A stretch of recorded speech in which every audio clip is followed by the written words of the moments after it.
Chapter 16 and 17, Quick Brahma Gyan. These two chapters relate the story of a rich gentleman who wanted Brahma Gyan quickly from Sai Baba. Preliminary. The last chapter described how Mr. Cholkar's vow of small offering was completed and accepted. In that story, Sai Baba showed that he would accept with appreciation any small thing offered with love and devotion, but if the same thing was offered with pride and haughtiness, he would reject it. Being himself full of Satchit Anand, pure consciousness, knowledge and bliss, he did not care much for mere outward formalities, but if an offering was made in a humble spirit, the same was welcome, and he accepted it with pleasure and avidity. In fact, there is no person more generous and benevolent than a Sadguru like Sai Baba. He cannot be compared to the Chintamani jewel, the Kalpataru, the celestial tree which fulfills our desires, or the Kamadhenu, the celestial cow which yields what we desire. They give us only what we desire, but Sadguru gives us the most precious thing, that is inconceivable and inscrutable, the reality. Now, let us hear how Sai Baba disposed of a rich man who came to him and implored him to give him Brahma Gyan. There was a rich gentleman, unfortunately his name and whereabouts are not mentioned, who was very prosperous in his life. He had amassed a large quantity of wealth, house and lands, and had many servants and dependents.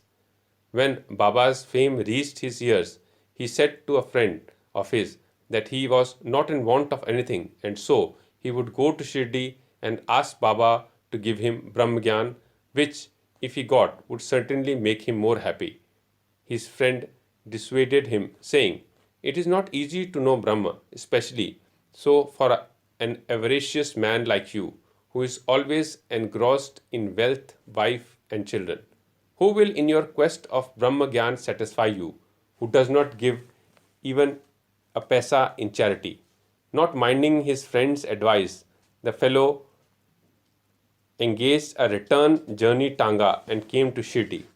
He went to the masjid, saw Baba, fell at his feet and said, "Baba, hearing that you show Brahma to all who come to you, I too have come here all the way from my distant place. I am much fatigued by the journey, and if I get Brahma Gyan from you, my troubles will be well paid and rewarded." Baba then replied, "O my dear friend, do not be anxious. I shall show you the Brahma. Many people come to me and ask for wealth, health and power, honor, position, cure of disease and many temporal matters. Rare is the person who comes to me and asks for Brahma Gyan. There is no dearth of people asking for worldly things, but people interested in spiritual matters are very rare.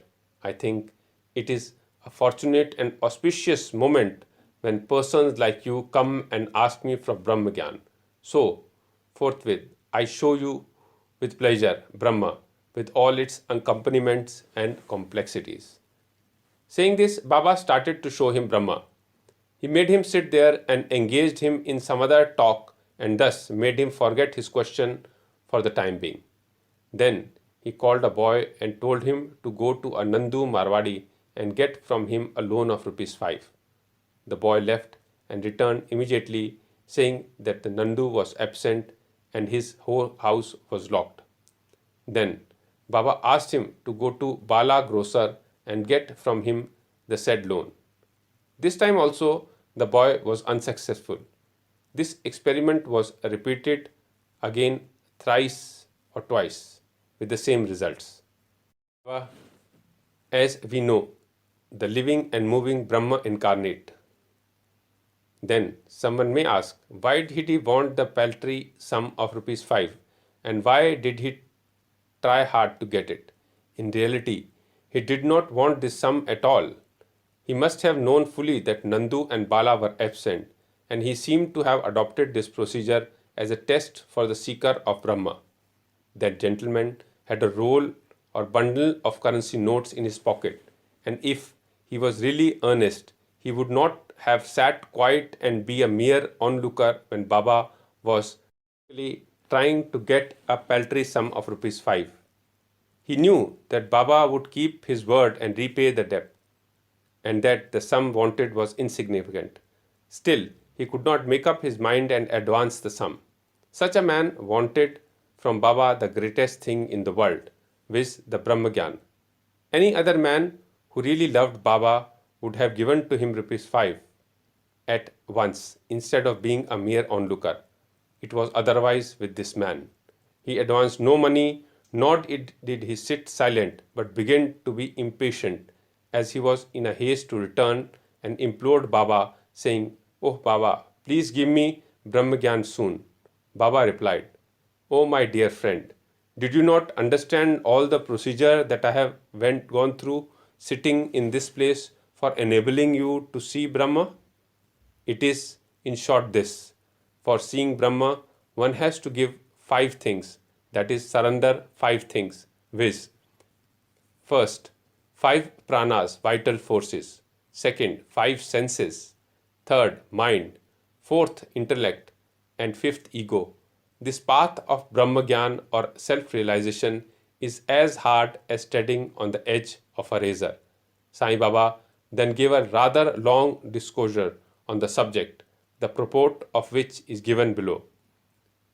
Qualification for Brahma Gyan or self-realization. All persons do not see or realize the Brahma in their lifetime. Certain qualifications are absolutely necessary. First, mumukshu or intense desire to get free. He who thinks that he is bound and that he should get free from bondage and works earnestly and resolutely to that end and does not care for any other thing is qualified for spiritual life. Second, virakti or a feeling of non-attachment with the things of this world and the next. Unless a man feel disgusted with the things and emoluments and honors which his actions would bring him in this world and the next, he has no right to enter into spiritual realm. Antarmukha, introversion. Our senses have been created by God with a tendency to move outward, and so man always looks outward and not inward. He who wants self-realization and immortal life must turn his gaze inward and look to his inner self. Catharsis, eliminating all base ideas and emotions.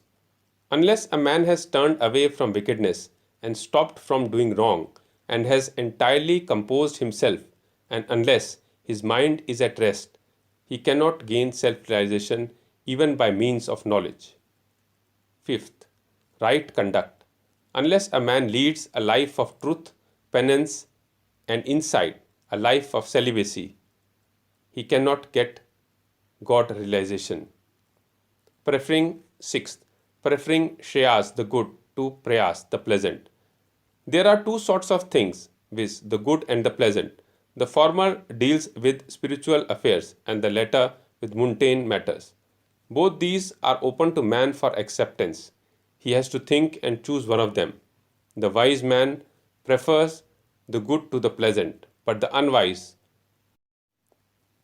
through greed and attachment, chooses the pleasant.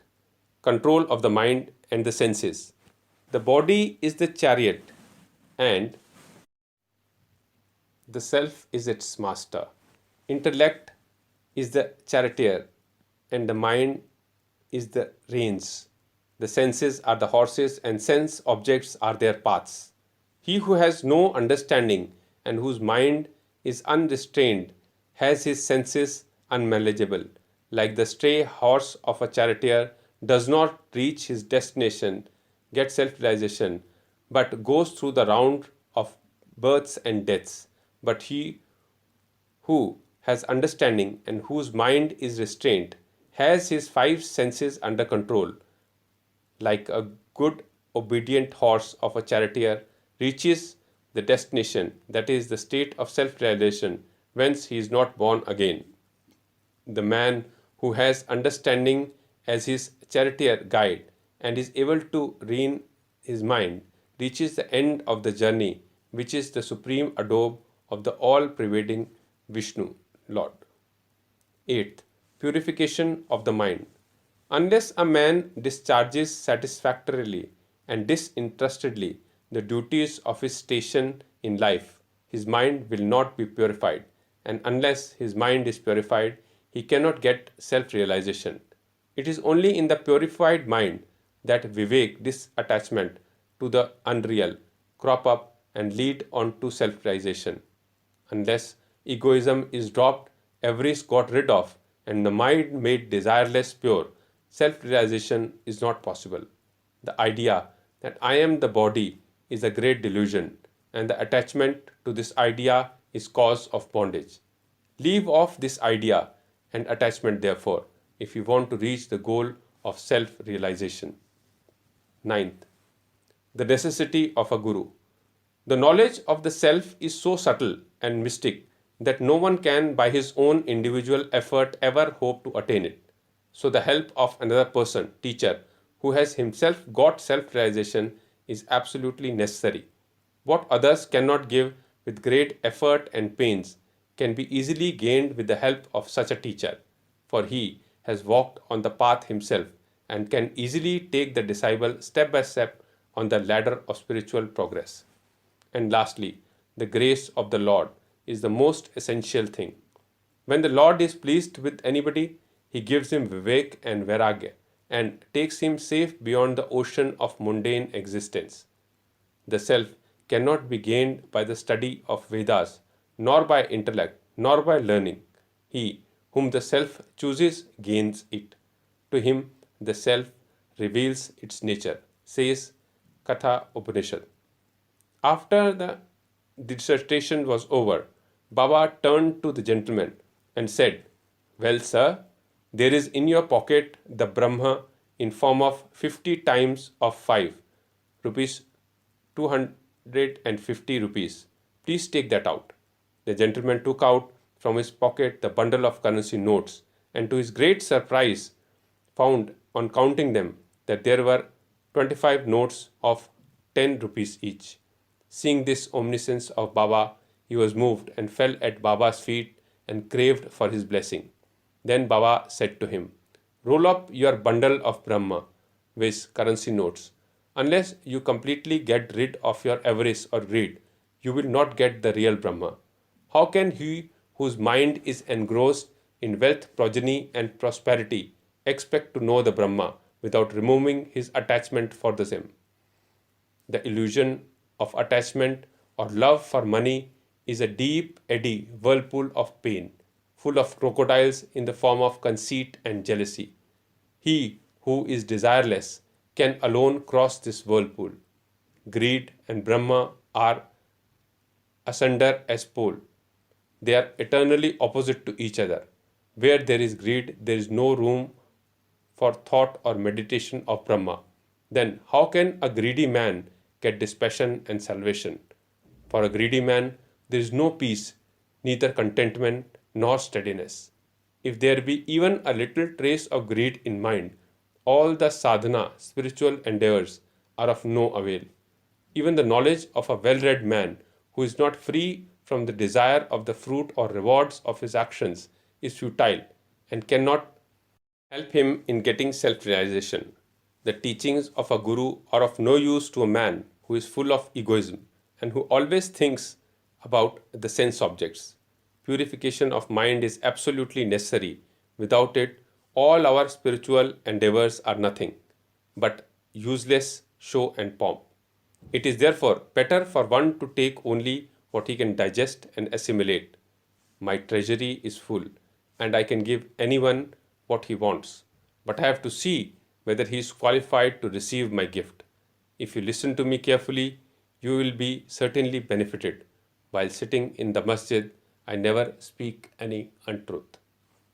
When a guest is invited to a house, all the members of the household and other friends and relatives that happen to be present are entertained along with the guest. So, all those that were present in the masjid at that time could partake of the spiritual feast that was served by Baba for the rich gentlemen. After getting Baba's blessing, one and all, including the gentlemen, left the place quite happy and contented. Special characteristic of Baba. There are many saints who, leaving their houses, stay in forest, cave, or hermitages and in solitude in order to get liberation or salvation for themselves. They do not care for other people and are always self absorbed. Sai Baba was not of such a type. He had no home, no wife, no progeny, nor any relations, near or distant. Still, he lived in the world society. He begged his bread from 4 or 5 houses, always lived at the foot of neem tree, carried on worldly dealings, and taught all the people how to act and behave living in this world. Rare are the sadhus and saints who, after attaining God vision, strive for the welfare of the people.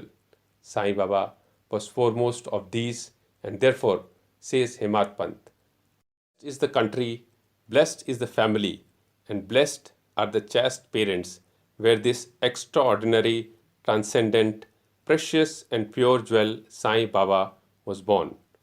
Bo to Shri Sai, peace be to all.